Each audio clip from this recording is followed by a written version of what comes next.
Selamat datang di Ogan Komering Ulu, sebuah kabupaten yang terletak di bagian selatan Provinsi Sumatera Selatan. Nama Ogan Komering Ulu identik dengan mayoritas suku yang mendiaminya, yaitu suku Ogan dan suku Komering. Kedatangan saya di Kecamatan Ulu Ogan bertepatan dengan musim tanam. Saat seperti ini, seluruh binatang ternak yang biasa dilepas liarkan akan kembali dimasukkan ke dalam kandang. Seperti kerbau-kerbau ini. Karena musim tanam sudah tiba, makanya kerbau-kerbau ini mau digiring masuk ke kandang supaya tidak mengganggu tanaman padi. Ikuti jejak saya, jejak petualang. Jumlah kerbau yang banyak membuat hewan bertanduk ini kerap merusak kebun warga. Karena itu, pemilik kerbau di sini setiap memasuki masa tanam akan menggiring kembali binatang ternaknya kembali ke kandang. Jadi ini adalah air garam dan fungsinya itu untuk menambah stamina kerbau. Segar ya? Ya, dia habis makan biar seger nih minum air garam. Terus bisa juga untuk menjinakkan. Jadi habis minum air garam nanti jadi kenal sama saya. Menarik bagi saya jika bisa mengenal lebih dekat dengan binatang bertanduk ini. Cukur, aku naik ya.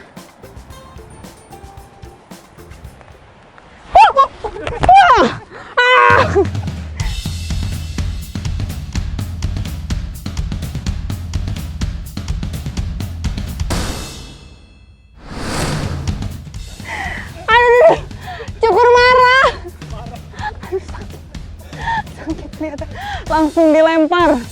Aduh, dia belum jinak ya Pak ya ternyata.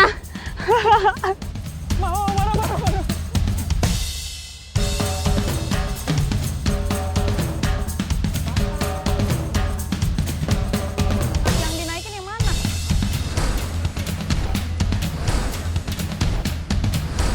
Nah, sebelum masuk kandang, biasanya kerbau ini memanjakan diri dulu.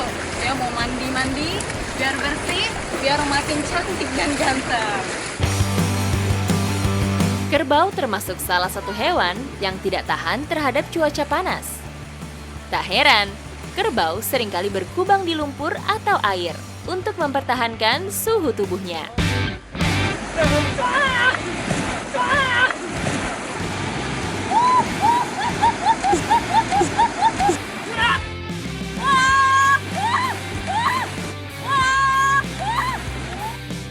Nah,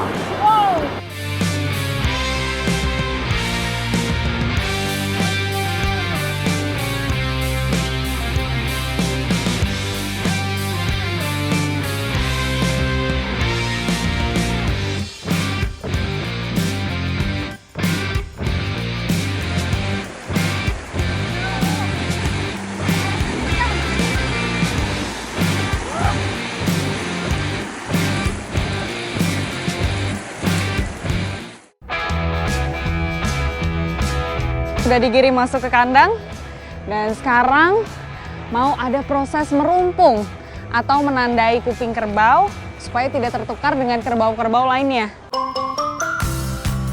Merumpung kerbau atau proses penandaan kerbau pada bagian telinga menjadi salah satu aktivitas ketika kerbau sudah masuk ke kandang. Tujuannya, saat nanti dilepas liarkan, kerbau akan mudah dikenali oleh pemiliknya. Merumpung hanya dilakukan terhadap anak kerbau, yang relatif cukup sulit dibedakan dengan anak kerbau lainnya. Kita harus nangkep induknya dulu ya Bang. Yo. Jadi sebelum menangkap anaknya yang umurnya 2-3 bulan untuk dirumpung nanti.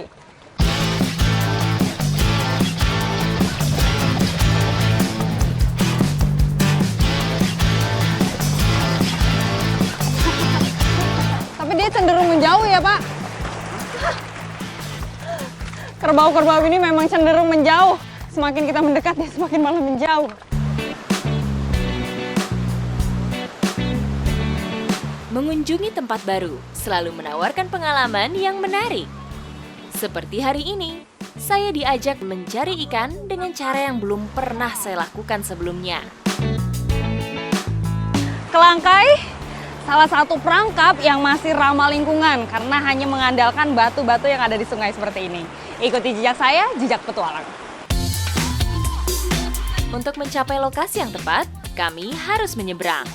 Karena kelangkai harus dilakukan pada aliran sungai yang cukup dalam. Kelangkai dipasang di bawah air.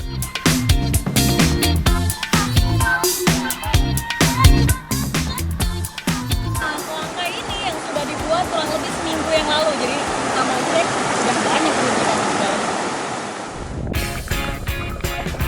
Kelangkai disusun dari batuan sungai yang akan menjadi rumah bagi ikan-ikan.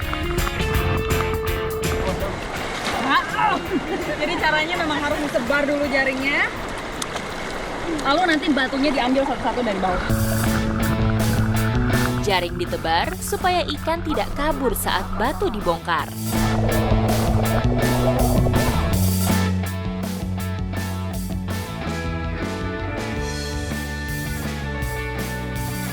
Kita dapat satu ikannya, ikan sungai. Nama ikannya apa ini Bu? Mana kira? Ikan apa ini? Oh, ikan apa? Jangan nanti dia.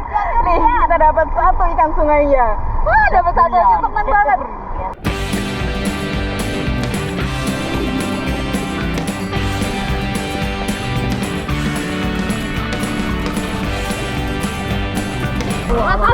Tajam.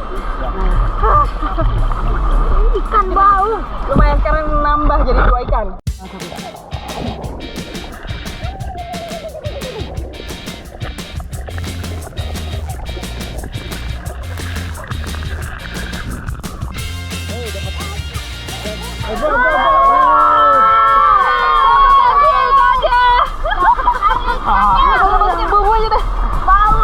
Heboh.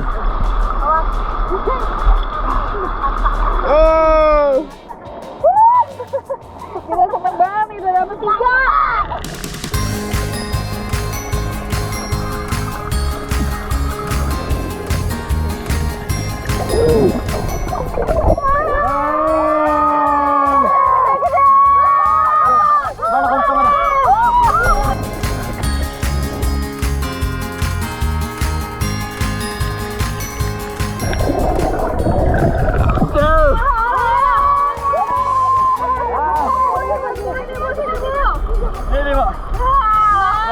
Ini kenapa ini Bu? Pilo. Yang panjang pilo. Ikannya panjang. Ya. Iya. Kita nemu jenis ikan yang lain, ikan pilo namanya. Bentuknya panjang, hidungnya juga kayaknya panjang gitu ya Bu.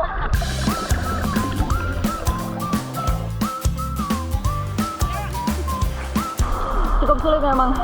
Awalnya saya pesimis, kirain nggak dapat ikan, tapi kalau kita sabar, lama-lama dapat juga ikannya. Seperti jebakan ikan pada umumnya, berburu ikan dengan teknik kelangkai tidak bisa diprediksi hasil dan juga jenis ikannya.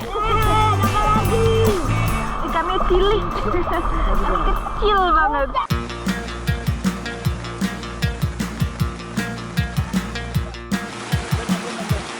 Pengalaman saya semakin lengkap karena saya berkesempatan membuat kelangkai baru dari awal.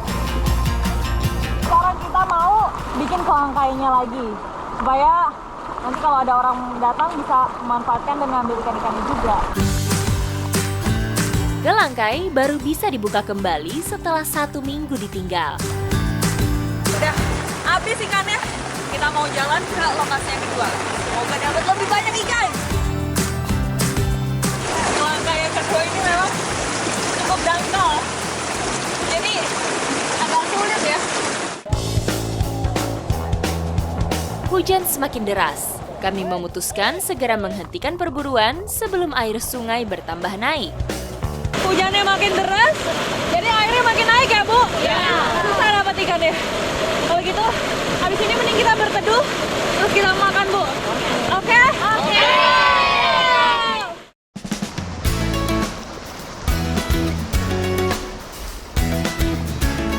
Lain tempat, lain pula cita rasa olahannya.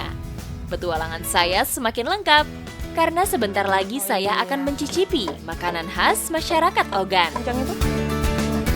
Kalau habis ambil ikan di sungai, enaknya kita langsung olah. Dan saat ini kita mau masak menjadi empal.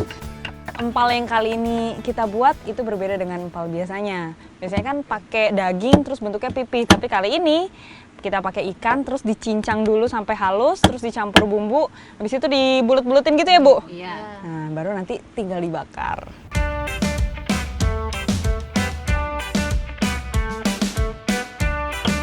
Daging ikan yang sudah halus kemudian dicampur dengan bumbu dan terigu untuk dibuat adonan.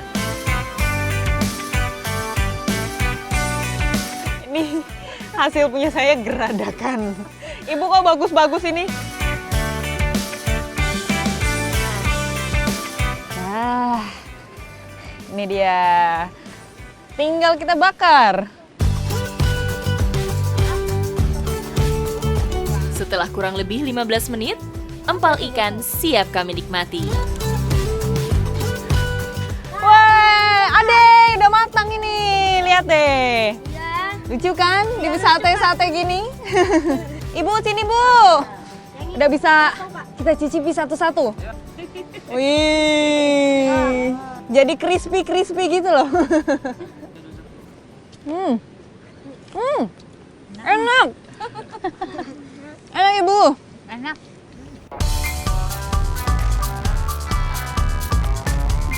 Jadi ini tekstur luarnya sih udah jelas garing banget, tapi dalamnya masih empuk.